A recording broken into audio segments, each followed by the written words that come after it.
આપણે આજે દ્વિચલ સુરેખ સમીકરણનો બીજો લેક્ચર, જે આપણું ચેપ્ટર ત્રીજું છે એનો બીજો લેક્ચર સ્ટાર્ટ કરવા જઈ રહ્યા છીએ.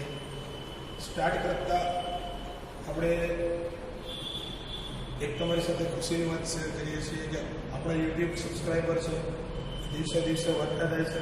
તમે પણ આ વિડીયો તમારા વિદ્યાર્થી મિત્રોને, બીજા જે મિત્રો હોય અથવા તમારા કોઈ સગા સંબંધીઓ હોય એને પણ મોકલતા રહો, જેથી ધોરણ 10માં જે વિદ્યાર્થીઓ આ વખતે પરીક્ષા આપશે 2021 તેના વિડીયો વધારે ને વધારે યુઝફુલ થાય. આગળ આપણે સ્વાધ્યાય નંબર 3.1ની શરૂઆત કરીએ છીએ. દાખલા નંબર પહેલો છે એની મેં રકમ બોર્ડ ઉપર લખી છે. રકમ આપી છે એમાં તમારે શરૂઆત છે વ્યવહારુ દાખલાથી થાય છે. આ ચેપ્ટરમાં વ્યવહારુ દાખલા તમને જોવા મળશે. વ્યવહારુ દાખલા છે એ બધાની અલગ અલગ રીતો હોય, બરાબર છે. કેવી રીતે સોલ્વ કરવા આપણે સિમ્પલ રીત અપનાવશો જે તમને બધા મિત્રોને મજા આવશે. રકમ પહેલી સ્ટાર્ટ કરીએ છીએ. અફતાબ અને તેની દીકરી વચ્ચેનો સંવાદ આપ્યો છે, તો આપણે બેની હાલની ઉંમર ધારી લઈએ છીએ. અફતાબ અને તેની દીકરી શું કે છે રકમ? તો કે 7 વર્ષ પહેલા મારી ઉંમર તે વખતની ઉંમર કરતા 7 ગણી હતી. તો અફતાબની હાલની ઉંમર ધારી લઈએ. શરૂઆત કરીએ છીએ. ધારો કે અફતાબની હાલની ઉંમર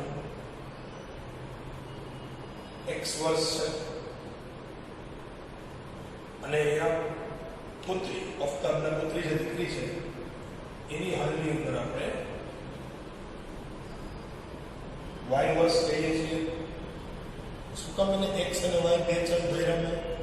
કેમ કે આપણું ચેપ્ટર છે એ દ્વિચલ એટલે કે બે ચલ વાળું સુરેખ સમીકરણ બનાવવાનું છે. એની માટે મેં બે ચલ ધર્યા, બરાબર.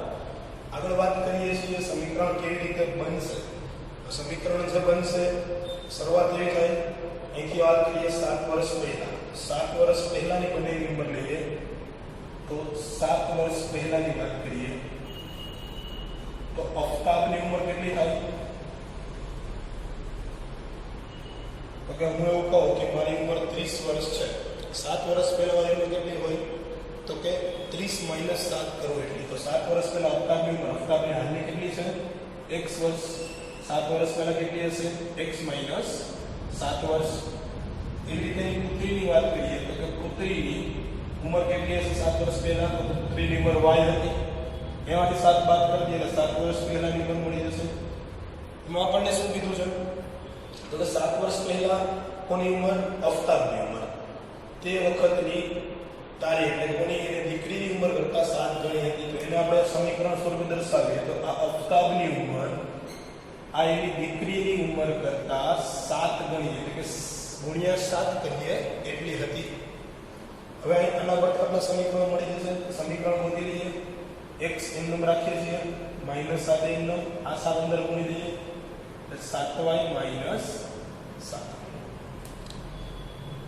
અહીંથી આપણે એવું કહેતા હતા કે સમીકરણ બનાવીએ છીએ તો સમીકરણ બનાવી દઈએ. આ 7y ના આ સાઈડ લઈ આવું -7y, આ 7 ને આ સાઈડ લઈ આવું શું થઈ જશે? સોરી, અહીંયા મિસ્ટેક રહી ગઈ. 49 બરાબર. આ 7 ને ઓલી સાઈડ લઈ જાવ તો -49 થશે. આ +7, 49 માંથી 7 જાય તો 42 વધે. તો અહીંયા સમીકરણ એવું બને x - 7y બરાબર -42. આપણું મેઇન સમીકરણ બની ગયું. તો સમીકરણને આપણે કોઈ એક સ્વરૂપે ફેરવી નાખીએ છીએ, કાં તો x સ્વરૂપે ફેરવીએ અને કાં તો y સ્વરૂપે ફેરવી નાખીએ, બરાબર. અથવા આમનામ રાખવું હોય તો આમનામ તમે લઈ શકો. આ તમને બેઝિક સ્વરૂપે સમીકરણ મળી ગયું. એવી રીતે આપણે સમીકરણ નંબર 1 મળ્યું છે, બીજું સમીકરણ ગોતી લઈએ પહેલા. તો બીજા સમીકરણ માટે શું કીધું તો કે અહીંથી અહીં સુધી આપણે પૂરું ગયું, બરાબર. હવે પછી 3 વર્ષ પછીની એટલે 30 હતી એટલે 3 વર્ષ પછી તો કેટલી થાય? 33. તો 3 વર્ષ પછીની વાત કરીએ. 3 વર્ષ પછી અફતાબની ઉંમર કેટલી હશે? તો કે x + 3 વર્ષ. અને એની પુત્રીની ઉંમર કેટલી હશે? તો કે એ હશે y + 3 વર્ષ. બેમાં 3 વર્ષ એડ થઈ જવાનું. કેવા એડ થાય? તો કે હાલની ઉંમરમાં. આમાં નહીં, હાલની ઉંમરથી 3 વર્ષની વાત કરીએ, બરાબર. 3 વર્ષ પછીની. હવે આ બે થઈ ગયા પછી શું કીધું છે આગળ તો કે 3 વર્ષ પછી મારી ઉંમર તારી તે વખતની કેટલી હશે y+3 જેટલી ઉંમર કરતા 3 ગણી છે. એને સમીકરણ સ્વરૂપે દર્શાવી આપણે અહીંથી શું બને તો કે આ અફતાબની ઉંમર x+3 એની પુત્રીની ઉંમર તે વખતની એના કરતા 3 ગણી એટલે 3 ગુણી દઈએ છીએ.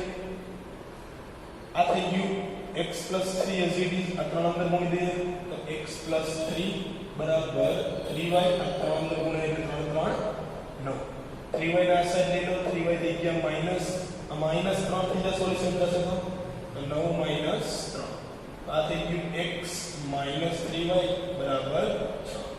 આપને મળ્યું સમીકરણ નંબર 2.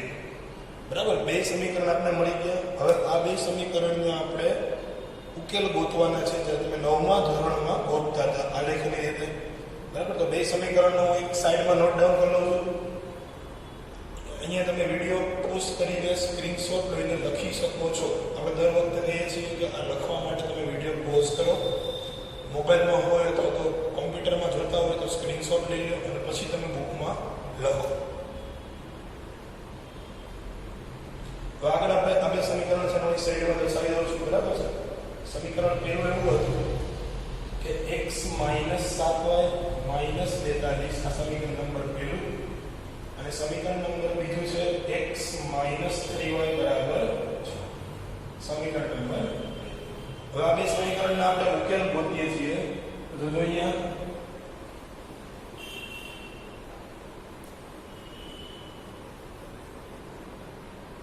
પહેલું સમીકરણ છે એને આપણે x અથવા તો y માં ફેરવી નાખીએ છીએ. કાં તો x કરતા બનાવીએ કાં તો y ને કરતા બનાવીએ. અહીંયા સિમ્પલી રહેશે આપણે કે x ને કરતા બનાવીએ. સમીકરણ 1 ને આપણે બીજી રીતે લખીએ છીએ. સમીકરણ 1 પરથી શું કહેવાય x એમનું રાખો આ 7y નો ઓલી સાઈડ જવાનો તો x બરાબર -42 પ્લસ 7y કેમ કે માઈનસ એ વચ્ચે કેવા થઈ જશે પ્લસ.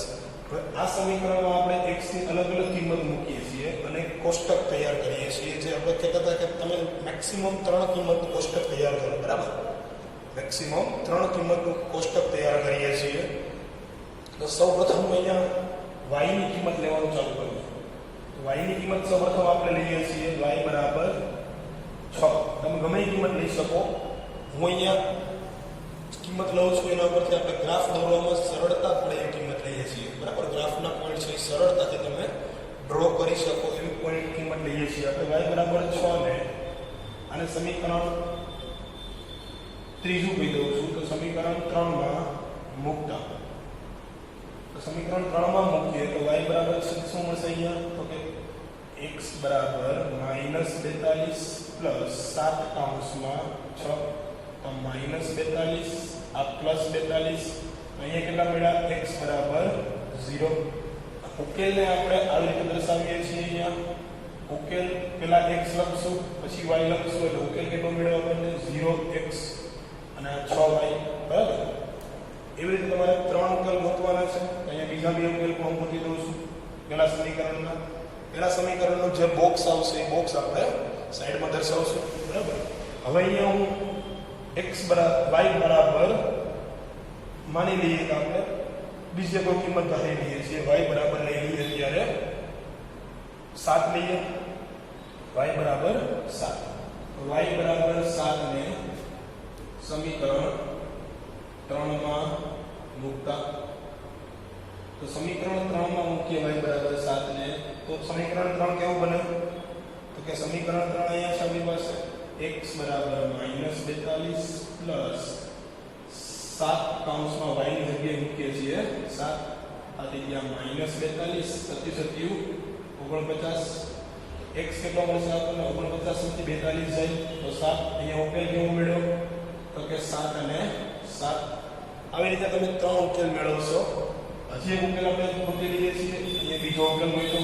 હવે y બરાબર હું ધારી લઉં કે 12 લઉં છું. થોડીક મોટી કિંમત લઈએ. બરાબર y બરાબર 12 ને સમીકરણ 3 માં મૂકતા તો સમીકરણ 3 આપણી પાસે ઓલરેડી છે x બરાબર -42 પ્લસ 7 કૌંસમાં 12. હવે જનરલી એને તમે સાદુરૂપ આપવા જાઓ તો 12 સત્તાને 84, બરાબર, -42 પ્લસ 84, આ થઈ ગયું 42 માંથી 84 માંથી 42 થાય તો 42. x ની કિંમત મળી 42. અહીંયા ઉકેલ આપણે મેળવ્યો x બરાબર 42 અને y બરાબર 12. આવી રીતે એક બોક્સ બનાવીને આપણે બે બોક્સ બનાવશું. આવી રીતે એક છે પહેલા સમીકરણ માટે 3 કિંમત લખશું, ઉપર હું x ની કિંમત લખું, નીચે y. પહેલામાં x ની કિંમત 0, બીજા y ની કિંમત 6. બીજામાં 2 7 7 મળી, i 7 i 7 તો 2 7 7. ત્રીજામાં છે 42 અને 12, 42 અને 12, બરાબર. આ વાત થઈ આપણે પહેલા ઉકેલની. પહેલું સમીકરણ સોલ્વ કર્યું છે. દાખલો થોડો લેન્થી છે, બરાબર. આલેખના દાખલા જનરલી પૂછાતા નથી બોર્ડમાં, પણ આપણે એક એક્ઝામ્પલ એવું લઈએ છીએ એટલે આપણને ખબર પડે. આગળ આપણે દાખલા નંબર પહેલામાં જ બીજું સમીકરણ છે એને સોલ્વ કરીએ છીએ. તો સેમ ટુ સેમ પ્રોસેસ કરવાની છે સોલ્વ કરવા માટે, બરાબર છે. બીજા સમીકરણને સોલ્વ કરીએ છીએ. આ એક કોઠો છે, તમારે આલેખમાં દર્શાવવો પડશે, બરાબર. બીજા સમીકરણ છે x - 3y બરાબર 6. તો આજે છે હું કોડ રફ કરીને ફરીથી બીજું સમીકરણ માટે જઈએ છીએ આપણે.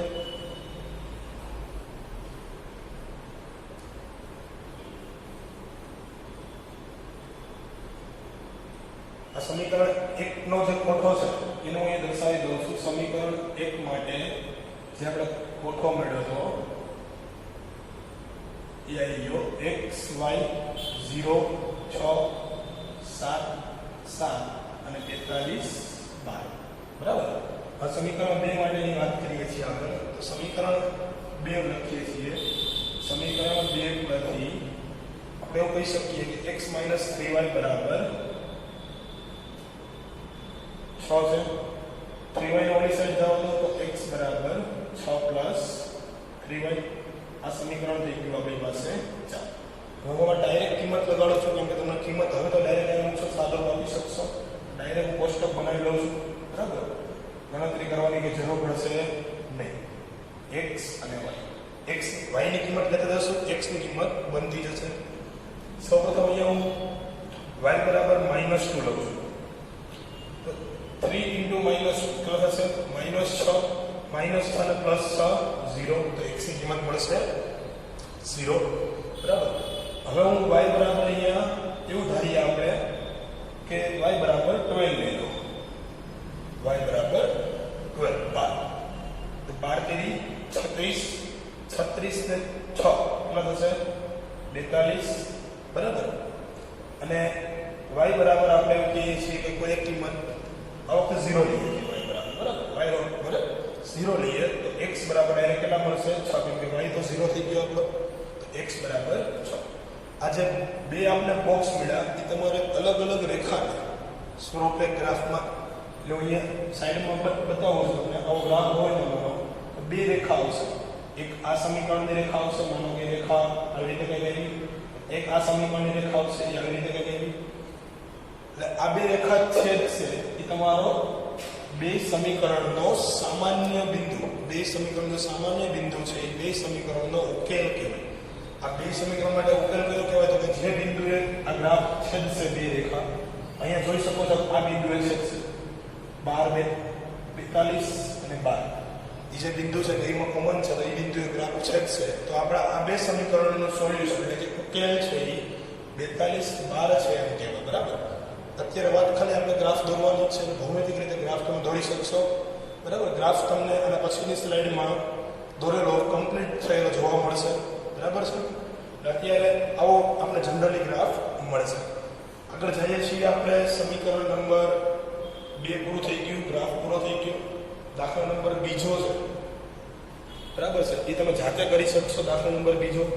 આગળ વાત કરીએ છીએ સ્વાધ્યાય નંબર 3.2, જે આપણે લાસ્ટ લેક્ચરમાં ભણ્યા હતા. 3 શરત સુસંગત છે, સુસંગત નથી, અનન્ય ઉકેલ મળે છે, ઉકેલ મળતા નથી, બરાબર. એની માટે જે શરતો ભણ્યા હતા એ શરત ઉપરથી દાખલા નંબર 3.2માં દાખલા આપેલા છે. તો એ દાખલા જોઈએ છીએ. એ દાખલા છે ક્યારેક ક્યારેક બોર્ડમાં પૂછાઈ શકે છે, સુસંગત છે કે નહીં ચકાસો શરત ઉપરથી.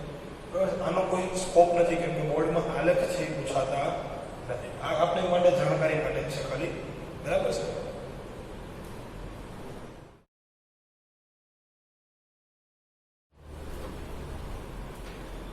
આગળ આપણે સ્વાધ્યાય નંબર 3.2 છે, દાખલા નંબર 1. દાખલા નંબર 1માં આપણે એવું કીધું છે કે જે આપણે વ્યવહારુ રકમ આપી છે એ રકમમાંથી આપણે સમીકરણ બનાવવાના છે અને સમીકરણ બનાવીને કહેવાનું છે તમારે કે આનો જે પણ જવાબ માંગ્યો છે જવાબ તમારે ગોતવાનો છે. હવે દાખલા નંબર 1 એવું કીધું છે કે એક્સ એટલે કે ધોરણ 10ના 10 વિદ્યાર્થીઓ આપ્યા છે. ધોરણ 10ના 10 વિદ્યાર્થીઓ છે. રકમ પહેલાં એક વખત શાંતિથી વાંચવી જેથી આપણને ખબર પડે કે સમીકરણ કેવી રીતે બનાવશું આપણે. તો 10 વિદ્યાર્થીઓ છે, ગણિતના કોડાની સ્પર્ધામાં ભાગ લે છે. એનો મતલબ કે એક સમીકરણ તો અહીંથી જ બની ગયું, પણ કઈ રીતે આગળ ચલ મૂકશું જોશું. છોકરીઓની સંખ્યા છોકરાઓની સંખ્યા કરતાં 4 વધારે છે. એટલે છોકરા અને છોકરીની વાત કરીએ છીએ તો બે આપણે ચલ અહીં ધારી શકીએ. એક કહીએ છીએ આપણે છોકરા માટે અને એક કહીએ છીએ છોકરી માટે. તો કે ધારી લઈએ છીએ કે છોકરાઓની સંખ્યા છે એ x અને છોકરીઓની સંખ્યા છે એ આપણી y છે. કુલ આપણે કીધું છે કે 10 સંખ્યા છે. આપણે કહી શકીએ કે છોકરાઓ વત્તા છોકરીઓ બરાબર 10. હું આગળ વાત કરું છું છોકરા અને છોકરીઓ પછી. તમને આગળ એવું કીધું છે કે છોકરાઓની સંખ્યા છોકરીઓની સંખ્યા છોકરાઓની સંખ્યા કરતાં 4 વધારે છે. તો આવું લખાય છોકરીઓની સંખ્યા બરાબર છોકરાઓની સંખ્યા વત્તા 4. છોકરીઓની સંખ્યા કેટલી આપણી પાસે તો કે y ધારી છે આપણે. છોકરીઓની સંખ્યા y, છોકરાઓની સંખ્યા કેટલી છે તો કે x આ +4. આના ઉપરથી એક સમીકરણ મળ્યું. એક સમીકરણ તો આપણે મળી ગયું છે ડાયરેક્ટ. એક સમીકરણ આના ઉપરથી મળ્યું અહીંયા. આ y ને હું ઓલી સાઈડ જવા દઉં અને 4 ને આ સાઈડ લઈ લો અથવા x ને આ સાઈડ લઈ લો તો -x + y બરાબર 4. આ સમીકરણ નંબર સેમ ટુ સેમ આલેખ રીતે તમારે સોલ્વ કરવાનું છે. એટલે તો આપણે કોઠો બનાવશું બરાબર. તો પેલા આ સમીકરણની વાત કરીએ છીએ x + y બરાબર 10. તો સમીકરણ 1 પરથી એવું કહેવાય સમીકરણ 1 પરથી. હવે આલેખ રીતે દર્શાવવાનો છે. આપણે છેલ્લે એવું કીધું છે છોકરાઓની સંખ્યા અને છોકરીઓની સંખ્યા શોધો. તો શોધશું કઈ રીતે સંખ્યા? તો કે આપણે આલેખ દોરશું. મેં તમને વાત કરી રીતે કે એક બિંદુમાં આલેખ છેદશે. એક બિંદુમાં છેદશે એનો મતલબ શું થશે? એ બિંદુ આપણો બે સમીકરણનો ઉકેલ હશે. એટલે જે x ની કિંમત મળે એ તમારી છોકરાઓની સંખ્યા થશે અને y ની કિંમત મળે એ તમારી છોકરીઓની સંખ્યા થશે. બરાબર છે. આગળ આપણે આના પરથી ઉકેલ શોધીએ. જે સમીકરણ 1 આવું છે આપણી પાસે x + y બરાબર 10. અહીંથી સમીકરણને x માં ચેન્જ કરું છું તો 10 - y કહેવાય. x બરાબર આ સમીકરણ નંબર 3 છે. આના ઉપરથી આપણે અહીંયા કોઠો બનાવી લઈએ છીએ કિંમતનો. હવે કોઠો સિમ્પલ છે બધા માટે. દર વખતે આપણે ગણતરી કરવી જરૂરી નથી. એક એક કિંમત મૂકતા જઈએ છીએ y ની. y ની કિંમત હું અહીંયા પહેલા હું ધારી લઈએ કે આપણે 3 લઈએ. y ની કિંમત લઈએ છીએ 3. તો 10 - 3 x ની કિંમત કેટલી મળશે? 7. y ની કિંમત માનો કે હું 5 લઉં તો x ની કિંમત કેટલી મળશે? 5 મૂકીએ 10 - 5 5. y ની કિંમત આપણે 7 લઈએ. y બરાબર 7. તો x બરાબર 10 - 7 કેટલા મળશે? 3. એટલે આપણે પહેલા સમીકરણનો કોઠો રેડી થઈ ગયો. એવી જ રીતે બીજું સમીકરણ છે આપણી પાસે બરાબર. એવી જ રીતે આપણે બીજું સમીકરણ છે. બીજું સમીકરણ શું છે? -x + y બરાબર 4. તો સમીકરણ 2 પરથી -x + y બરાબર 4. આના ઉપરથી એક સમીકરણ બનાવીએ છીએ. હવે આપણે y ને સૂત્ર કરતા બનાવું છું. થોડીક ચેન્જ કરીએ બરાબર. એક સોલ્યુશન જવા દઈએ 4 + x. આ ત્રીજું સમીકરણ નંબર 14. એના ઉપર આપણે વાત કરીએ છીએ x અને y નો કોઠો બનાવીને. તો કે x અને y બરાબર છે. x અને y નો કોઠો બનાવી અહીંયા.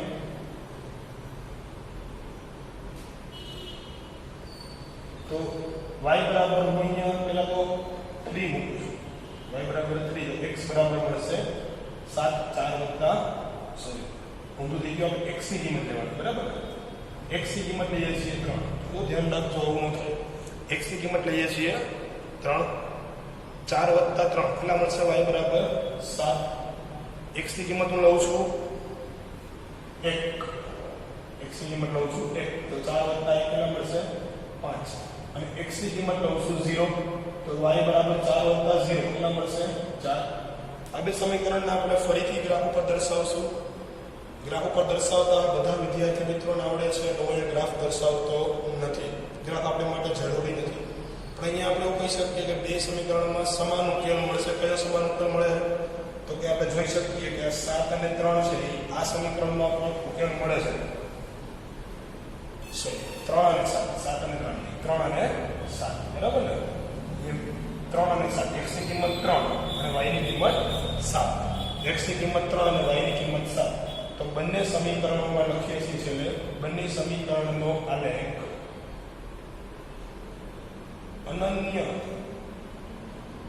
બિંદુમાં છેદે છે કયું છેદ બિંદુ છે તો કે ઉકેલ ગણ તરીકે લખી દઈએ છીએ x છે 3 છે અને y છે 7 છે માટે એવું કહેવાય કે વિદ્યાર્થીઓની સંખ્યા વિદ્યાર્થીઓમાં છોકરાઓ છે એ કેટલા બધા હતા x તો છોકરા 3 છે અને છોકરીઓ છે એ કેટલી છે 7 છે બરાબર તો આવી રીતે તમે જોઈ શકો કે આપણે આખો દાખલો કમ્પ્લીટ કર્યો x છે છોકરાઓની સંખ્યા ધરી છે y છોકરીઓની સંખ્યા ધરી કુલ સંખ્યા 10 કીધી છે પહેલા જ લીટીમાં આપ્યું છે વિદ્યાર્થીઓ 10 વિદ્યાર્થીઓ છે તો x + y બેનો સરવાળો કેટલો થઈ ગયો 10 આગળ વાત કરીએ છીએ છોકરીઓની સંખ્યા છોકરા કરતા 4 વધારે કોણ વધારે છે તો કે છોકરીઓ છે એ છોકરા કરતા 4 વધારે છે છોકરામાં તો 4 એડ કરો તો બેની સંખ્યા સેમ થઈ જાય તો છોકરીઓની સંખ્યા બરાબર છોકરાની સંખ્યા વત્તા 4 આગળ એ રીતે મળ્યો આપણને છોકરીઓની સંખ્યા y છે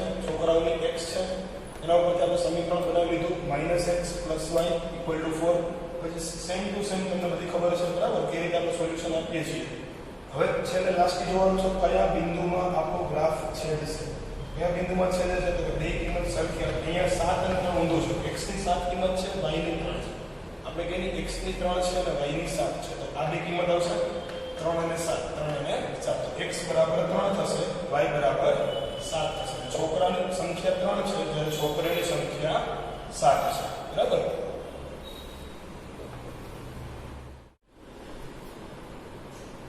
આગળ આપણે વાત કરીએ છીએ સ્વાધ્યાય નંબર 3.2 માં દાખલા નંબર બીજો આપ્યો છે દાખલા નંબર બીજો એવો છે કે તમારે જે પણ સમીકરણ યુમાં આપ્યા છે તમને બે મેં રકમ બધી બોર્ડ પર લખી રાખી છે પહેલો છે આ બીજો અને ત્રીજો ત્રણે જે દાખલા આપ્યા છે એમાં છે રેખા અને આલેખ મળે એક બિંદુમાં છેદશે એટલે અનન્ય બિંદુમાં છેદશે સમાંતર છે કે સંપાતી છે તે તમારે નક્કી કરવાનું છે કેના ઉપર નક્કી કરીએ છીએ આપણે તો કે આ ત્રણનો જે ગુણોત્તર આવતો હતો એના ઉપરથી બરાબર તો અહીંયા આપણે સ્ટાર્ટ કરીએ છીએ પહેલો દાખલો છે પહેલું જે આપ્યું છે તમને શું કીધું છે 5x - 4y + 8 સમીકરણ લખું છું અહીંયા 5x - 4y + 8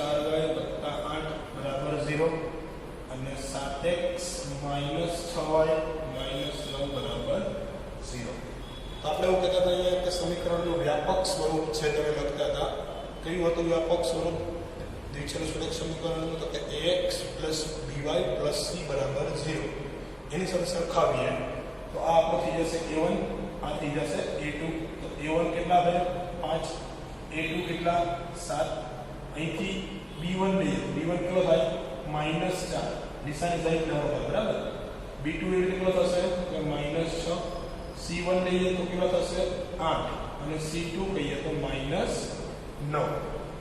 બરાબર આપણે ચેક કરીએ છીએ આપણે ગુણોત્તર ચેક કરતા હતા તો હું પહેલા a1 ના છેદમાં a2 ફાઇન્ડ કરું છું a1 ના છેદમાં a2 કેટલા તો 5 ના છેદમાં 7 આગળ હું ચેક કરું b1 ના છેદમાં b2 b1 ના છેદમાં b2 -4 ના છેદમાં -6 આ -4 અને -6 તો માઈનસ માઈનસ તો કેન્સલ થઈ ગયા 2 2 4 2 3 6 તો અહીંયા લખાય 2 ના છેદમાં 3 ડાયરેક્ટ એવું કહી શકીએ કે a1 ના છેદમાં a2 not equal to b1 ના છેદમાં b2. શું કામ એને કે 5 ના છેદમાં 7 છે એ બરાબર નથી 2 ના છેદમાં 3. તો ડાયરેક્ટ એવું કહેવાય કે જો આવી શરતનું પાલન કરે એટલે આપણી પહેલી શરત હતી કે આપણો ઉકેલ છે એ ગ્રાફ કેવો મળે? અનન્ય બિંદુમાં રેખાઓ છેદશે. બરાબર, અનન્ય બિંદુમાં રેખાઓ આપણે છેદશે. આવી જ રીતે બીજો દાખલો આપ્યો છે. તો બીજા દાખલાની વાત કરીએ અહીંયા. તો બીજા દાખલામાં તમને રકમમાં એવું આપ્યું છે કે 9x + 3y = 0 અને 18x + 6y + 24 = 0. બરાબર. આગળ વાત કરીએ છીએ એમાં a1 a2 તમે લખી શકો આવી રીતે તમારી જાતે ટ્રાય કરી શકો. હું a1 a2 લખી લઉં છું. બરાબર, a1 a2 કેટલા થશે? અહીંયા 9 અહીંયા 18. અહીંયા b1 b2 ની વાત કરીએ અહીંયા 3 અહીંયા 6. c1 c2 ની વાત કરીએ તો અહીંયા 12 અહીંયા 24. બરાબર, 3 નો ગુણોત્તર લઈએ છીએ a1 ના છેદમાં a2 તો કેટલા મળશે? 9 ના છેદમાં 18. એનો મતલબ કે 1 તૃતીયાંશ એટલે 9 2 18. b1 ના છેદમાં b2 ની વાત કરીએ તો 3 ના છેદમાં 6 એ કેટલો મળશે? તો 3 2 6 તો કે 1/2. એ c1 ના છેદમાં c2 ગોતી લો. c1 ના છેદમાં c2 એટલે 12 ના છેદમાં 24 તો આ આપણે કેટલો મળશે? 1/2. તો કહી શકાય કે a1 ના છેદમાં b2 એ કેટલો છે? 1/2. b1 ના છેદમાં b2 1/2 અને c1 ના છેદમાં c2 1/2. તો આ શરત આપણી સાબિત થાય છે. બરાબર ને? ત્રણેય જે ગુણોત્તર હોય સમાન હોય તેવું કહેવાય કે આપેલ બંને રેખાઓ કેવી હશે? સંપાતી રેખાઓ છે. કેમ કે આપણે શરત એવી લીધી ત્રીજી શરત કે a1 ના છેદમાં a2 બરાબર b1 ના છેદમાં b2 બરાબર c1 ના છેદમાં c2 બરાબર. જો ત્રણેય સેમ મળે એટલે કે સરખા મળે ગુણોત્તર તો આપેલ રેખાઓ સંપાતી રેખાઓ થાય. અને ત્રણ શરત ભણ્યા ત્રણેય ટાઈપના દાખલા આપેલા છે. અહીંયા બે ટાઈપ તમે બતાવી દીધી. તો ત્રીજા દાખલાની રકમ તમારી પાસે ઓલરેડી બુકમાં છે, ટ્રાય કરી શકો છો તમે. એમાં જે ગુણોત્તર લેશો તમે a1 ના છેદમાં a2 એટલે ત્રીજા દાખલામાં અહીં ડાયરેક્ટ કહી દઉં છું હું કે ત્રીજા દાખલામાં છે એ ઉકેલ નહીં મળે. ઉકેલ ન મળે. શું કામ નહીં મળે? તો કે શરત આપણી આવી સાબિત થાય છે. આ બે ઇક્વલ આવશે પણ ત્રીજું છે c1 ના છેદમાં c2 એ કેવું આવશે? નોટ ઇક્વલ ટુ આવશે. આ શરત તમારી સાબિત થશે એટલે ઉકેલ મળશે નહીં. ત્રીજો એક્ઝામ્પલ છે, તમે જાતે પણ કરશો. બરાબર છે? આ જાતે ટ્રાય કરશો અને ન થાય તો ફરીથી અમને નીચે ડિસ્ક્રિપ્શનમાં વિડીયોમાં અમારા કોન્ટેક્ટ નંબર આપેલા છે તેમાં તમે લખીને મોકલી શકો જેથી અમે તમને આનું સોલ્યુશન પ્રોવાઈડ કરશું. બરાબર છે?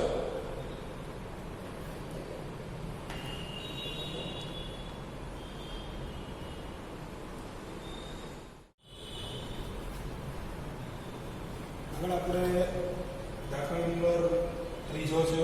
દાખલા નંબર ત્રીજામાં તમને 5 દાખલા આપ્યા છે.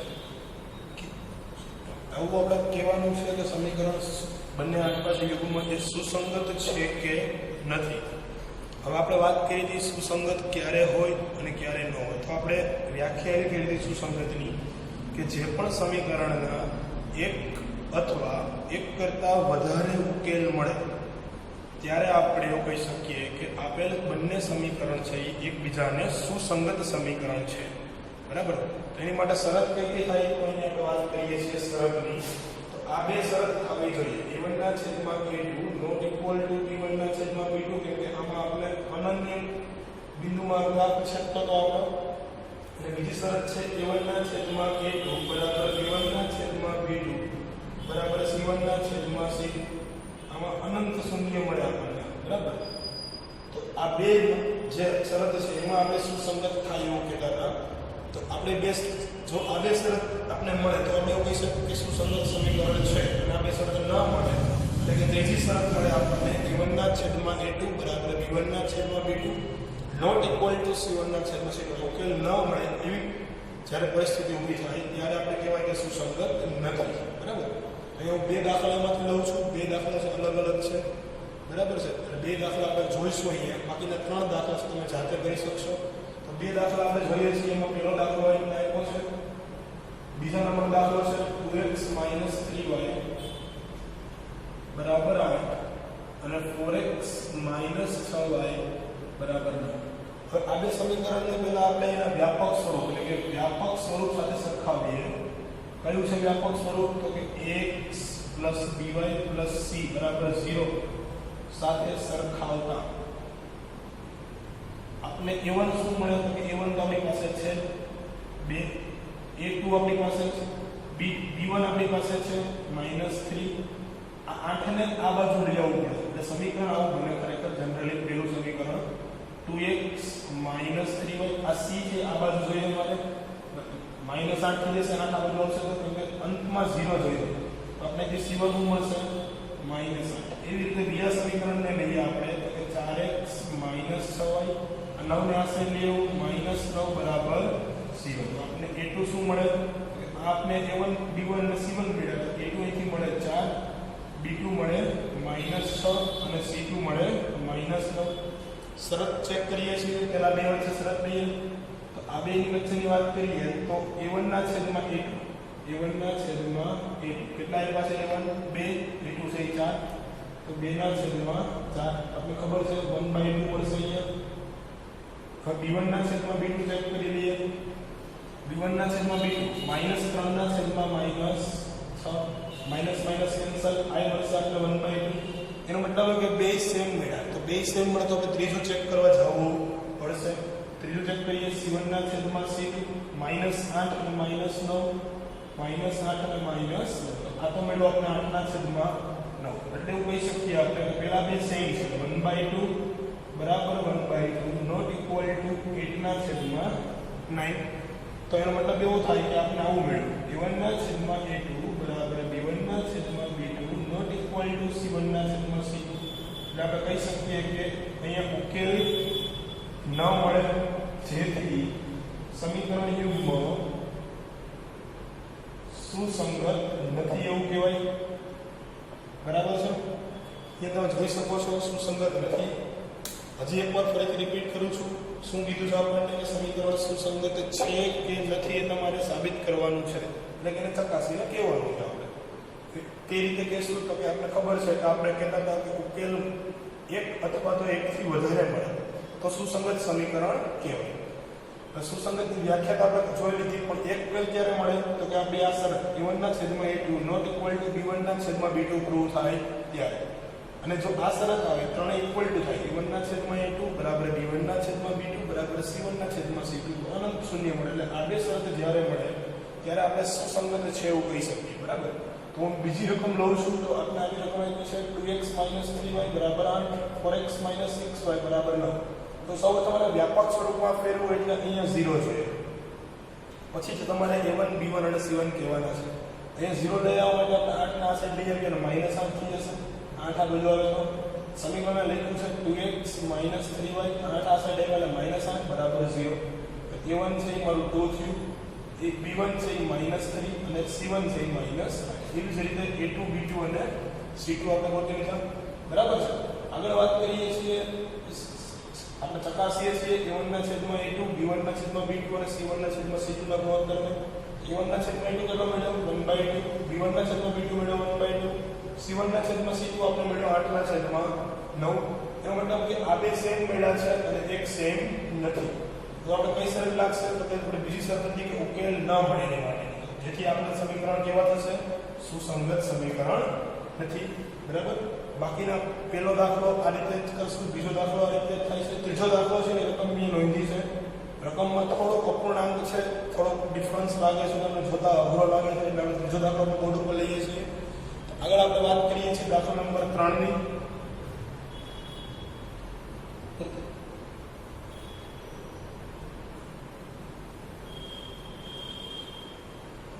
ત્રીજા દાખલાની વાત કરીએ છીએ તો ત્રીજા દાખલામાં રકમ આપી છે આપણને 3/2x + 5/3y બરાબર 7.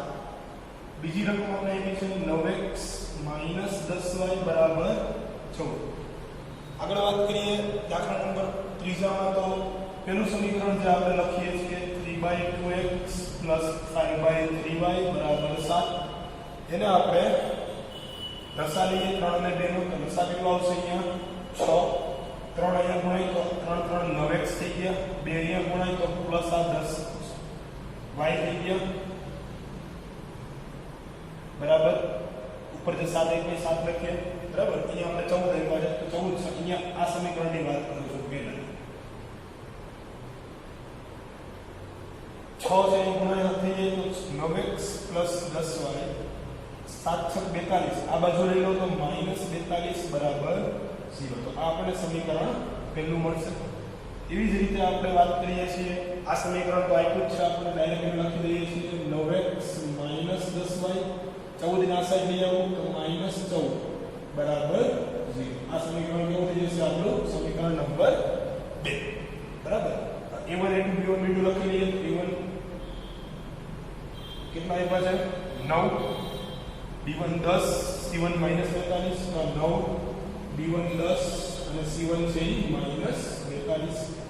a2 આપણે એમાં છે ઉપર 9, b2 આપણી પાસે છે -10 અને c2 છે કેટલા છે -14. ચેક કરીએ a1 ના છેદમાં a2 કેટલા થશે તો કે 9 ના છેદમાં 9. આ તો ગુણોત્તર થઈ ગયો 1. b1 ના છેદમાં b2 ચેક કરીએ તો 10 ના છેદમાં -10. એનો મતલબ કે અહીંયા -1 છે. તો સ્ટાર્ટિંગમાં આપણે ખબર પડી ગઈ કે આ બે ઇક્વલ આવતા નથી, એટલે આવું લખી શકાય a1 ના છેદમાં a2 not equal to b1 ના છેદમાં b2. આનો મતલબ એવો થાય કે આપણને અનન્ય ઉકેલ મળે. અને અનન્ય ઉકેલ મળે તો આપણે એવું કીધું હતું કે આ શરત પ્રમાણે આપણે કહી શકીએ કે આપણા સમીકરણ છે એ સુસંગત સમીકરણ છે બરાબર. ઈઝી દાખલો છે, થોડુંક અપૂર્ણાંક છે એટલે તમને બીક લાગતી હતી બરાબર. અપૂર્ણાંક સમીકરણ છે ને આપણે લસા લઈને પૂર્ણાંકમાં ચેન્જ કરી દીધું. લસા 6 આવશે, 3 અહીંયા ગુણાય એટલે 9x, 2 અહીંયા ગુણાય એટલે 10y. 6 છે એ ડાયરેક્ટ મલ્ટીપ્લાય કરી દો 42 આ સાઈડ પ્લસ છે, ઓલી સાઈડ તો માઈનસ થઈ જાય તો આ સાઈડ માઈનસ થઈ ગયો. સમીકરણ નંબર 1 બનાવ્યું. એવી જ રીતે સમીકરણ નંબર 2 તો આપેલું જ છે, ખાલી 14 નો ઓલી સાઈડ લઈ જવાના છે. સમીકરણ નંબર 2 બનાવીને આપણે શું કર્યું તો કે આપણે જે પણ a1 a2 b1 b2 અને c1 c2 લેતા હતા એ લઈને આપણે ગુણોત્તર ફાઇન્ડ કર્યો. ગુણોત્તર આપણે કેવો મળ્યો તો કે બે ઇક્વલ મળ્યા નહીં. a1 ના છેદમાં a2 not equal to b1 ના છેદમાં b2 મળ્યા. તો આપણે કહી શકીએ કે અનન્ય ઉકેલ મળે, અને અનન્ય ઉકેલ મળે તો આપણા સમીકરણ છે એ સુસંગત સમીકરણ થાય નહીં બરાબર. આ રીતે તમે બીજા 3 દાખલા છે એ ધીરે ધીરે સોલ્વ કરી શકશો બરાબર છે. આ રીતે તમે આગળ પ્રેક્ટિસ તમારી ચાલુ રાખો બરાબર. વધારાના સમયમાં છે આ વિડીયો રિપીટ કરીને પણ જોઈ શકો છો કે જેથી તમારે વારંવાર રિવિઝન થતું રહેશે. તો બને ત્યાં સુધી આ વિડીયો તમારે યુટ્યુબ ચેનલમાં જઈ અને ડાઉનલોડ કરો. ડાઉનલોડ કરીને તમે વારંવાર રિપીટ કરશો વિડીયો, એટલે જે આપણી થિયરી છે એ તમને ખૂબ જ ઇઝીલી સમજાઈ જશે. અને પછી તમારે આની મહત્વનું છે પ્રેક્ટિસ કરશો એમ છે તમને વધુમાં વધુ સરળતા રહેશે દાખલા કરવામાં. અને ગણિત કોઈ અઘરો વિષય નથી.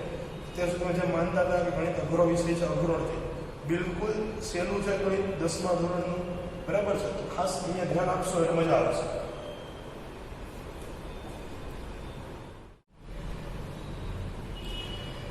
આગળ દાખલા નંબર 4 છે, સેમ ટુ સેમ પ્રોસેસ છે. સુસંગત સમીકરણ છે કે નહીં ચકાસવાનું છે, અને સુસંગત સમીકરણ હોય